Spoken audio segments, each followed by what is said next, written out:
ना साखर घातली आहे ना खवा घातला आहे, तरीही मऊ दाणेदार कलाकंद बनवता येतो. तोही एवढा भरपूर, साधारण अर्धा पाऊण किलो एवढा आपला कलाकंद तयार झाला आहे. आणि तोही फक्त 1 लिटर दुधापासून. हलवाईसारखा परफेक्ट कलाकंद बनण्यासाठी आपण यामध्ये एक ट्रिक वापरलेली आहे. ती ट्रिक कोणती आहे पाहण्यासाठी व्हिडिओ शेवटपर्यंत पहा.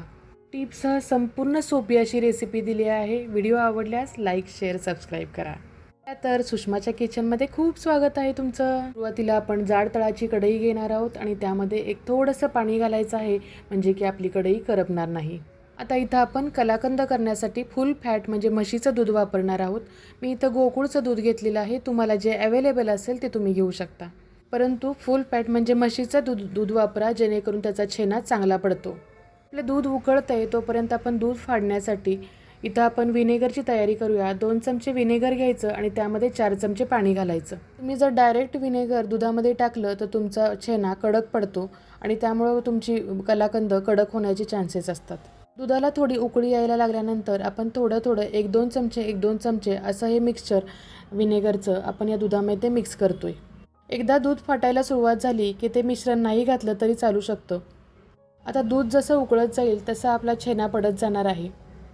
तर आपण इथं खवा तर वापरलेला नाही आहे, परंतु आपल्याला खव्याचं टेक्स्चर तरी आलं पाहिजे, यासाठी आपण इथं अर्धा कप मिल्क पावडर घेतलेली आहे. आता या मिल्क पावडरमध्ये 4-5 चमचे आपण कोमट दूध घालणार आहोत आणि आपण त्याची स्लरी बनवून घेणार आहोत. तुम्ही जर डायरेक्ट दुधामध्ये मिल्क पावडर घातली तर त्याच्या गुठळ्या होतात आणि त्या गुठळ्या फुटतसुद्धा नाहीत आणि त्या मिक्ससुद्धा होत नाहीत दुधामध्ये. तर हे मिल्क पावडरचं मिक्सचर आपण यामध्ये घातल्यामुळं त्या छेन्याला छान असा खव्याची टेक्स्चर येणार आहे आणि हे दूध लवकर घट्ट होण्यासाठी आपल्याला मदत होणार आहे. मिल्क पावडर घातल्यामुळं लगेच आपलं दूध घट्ट लवकर व्हायला सुरुवात झालेली आहे. आता यामध्ये निम्मं दूध आटल्यानंतर आपण थोडी वेलची पावडर घालणार आहोत. आता साखरेशिवाय आपण हा कलाकंद बनवतोय, म्हणजे आपण यात स्वीटनर म्हणून गूळ घालतोय. मी तर गूळ पावडर वापरलेली आहे. फक्त अर्धा कप एवढीच आपण गूळ पावडर घालणार आहे. गुळामुळं कलाकंदची टेस्ट खूपच छान येते, खरंच खूप मस्त येते. एकदा नक्की ट्राय करून पहा ही रेसिपी. एकदा गूळ घातला की हे मिक्सचर परत एकदा पातळ होतं. यासाठी सुरुवातीला आपण अर्धं दूध आटल्यानंतर यामध्ये गूळ ॲड केला होता, की जेणेकरून सुरुवातीला खूप जास्त पाणी व्हायला नको. एकदा गूळ घातल्यानंतर मिश्रण खूप पातळ झाले तर हे मिश्रण घट्ट करण्यासाठी आपण गॅस मोठा करायचा आहे, की जेणेकरून त्यातलं पाणी लवकर आटेल आणि मिश्रण लगेच घट्ट होईल. परंतु त्यावेळेला नेहमी हे मिश्रण हलवत राहायचं आहे, नाहीतर तळाला लागू शकतं. हे मिश्रण कढईला लागलं तर कडवट होण्याचे चान्सेस असतात. गूळ जर करपला तर तो कडवट होतो. आता बऱ्यापैकी हे मिश्रण थोडं घट्ट होत आले की आता आपण त्यामध्ये 2 ते 3 चमचे तूप घालणार आहोत, की त्यामुळं आपला हे कलाकंदचं टेक्स्चर एकदम सॉफ्ट असं होईल. मिश्रण तयार होतंय तोपर्यंत आपण कलाकंद ज्या डब्यामध्ये सेट करणार आहोत तो डबा तयार करूया. त्यासाठी मी घरातला चौकोनी डब्बा असतो तो घेतलेला आहे आणि त्याच्या आतमध्ये बटर पेपर लावलेला आहे आणि त्याला आपण आतून तूप चांगलं लावून घेणार आहे, म्हणजे आपला कलाकंद लगेच निघेल.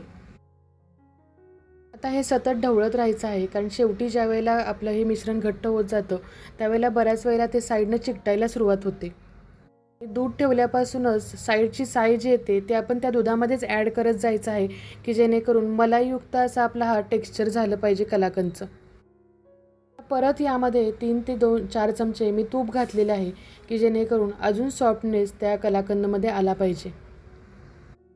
एक निवेदन करते, माझ्या चॅनलवरती नवीन असाल तर चॅनलला नक्कीच सबस्क्राईब करा आणि बेल आयकॉनला क्लिक करा. आपल्या अजून टिफिन रेसिपीजसुद्धा लहान मुलांच्या चालू आहेत, त्या अगदी 10 मिनिट्स रेसिपी आहेत आणि पौष्टिकही रेसिपी आहेत. त्या चॅनलवरती जाऊन तुम्ही पाहू शकता.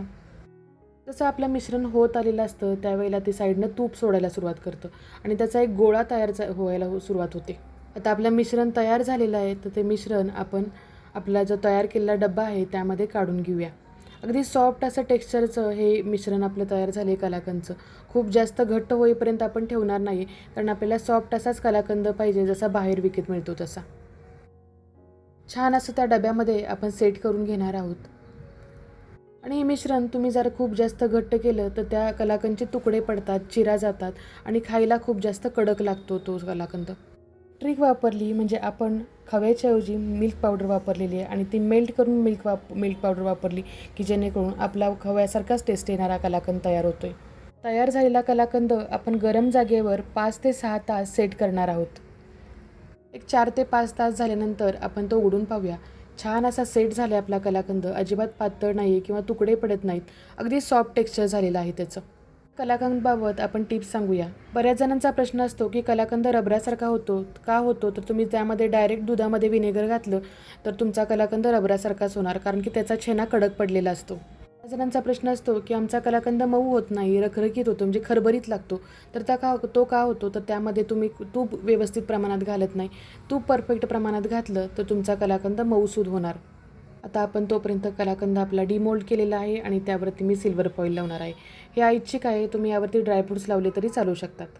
आणि बऱ्याच जणांचा असाही प्रश्न असतो की ज्यावेळेला आम्ही कलाकंद चिरतो त्यावेळेला त्याचे चुरा होतो, तुकडे होतात.